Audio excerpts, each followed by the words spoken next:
anigoo ku hadlaya magaca madaxweynaha jamhuuriyadda Soomaaliya magaca ra'iisul wasaaraha iyo ka xukuumadda dawladda Soomaaliyeed waxaanu cambaaraynaynaa aad uga xunnahay ficil la aqbali karin dhacdada ka dhacday dilka lagu laayay dad Soomaaliyeed waan waxba galabsan magaalada Gaalkacyo iyo sidoo kale dilkii ka horeeyay dad sidaas oo kale shacab lagu dilay nawaaxiga Dhuusamareeb ficiladaas ayaanu runtii dawlad ahaan aad iyo aad uga xunnahay oo cambaaraynayna waa ficilo runtii kala geynaya shacabka Soomaaliyeed ee muddada badan dhibaataysna waa ficilo aan sharci islaam aan ku banaanayn iyo sharciga bini aadanka uu ku dhaqmo wada nool aanu ku dhaqmayn oo kala geynaya shacabka Soomaaliyeed walaalaha isla markaana qof Soomaaliya oo dalkiisii ku nool oo waxba galabsan baarisna marin dhiigiisa lagu daadiyay oo lagu dilay waxaanu ballan qaadaynaa dawlad ahaan annagoo kaashanayna hay'adaha dawladda ee heer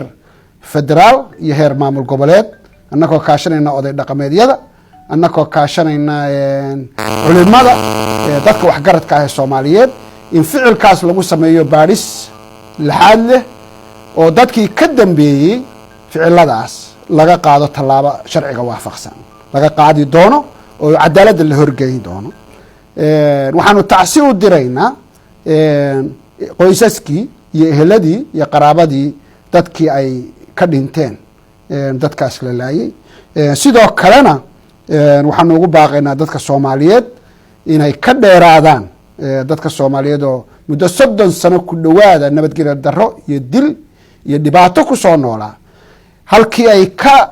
bixi lahaayeen in hadda ay ficiladaas oo kale ay dhacaan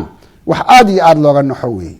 waxaanu ugu baaqaynaa shacabka Soomaaliyeed meel kasta ay joogaan inay arrinta mas'uuliyad iska saaraan dadka waxgaradka iyo madaxda joogta deegaanada ficiladu ka dhaceen inay uga hormaraan dawladda dhexe oo tallaabooyin qaadaan sidoo kale waxaanu ugu baaqaynaa shacabka Soomaaliyeed inay isdejiyaan in dawladda Soomaaliyeed loo daayo in ay hor keento cadaaladda oo xanuunkii ay marsiiyeen qof aan wax galabsan la marsiiyo dadkii dilalkii kala duwanaa ee kala horeeyay geystay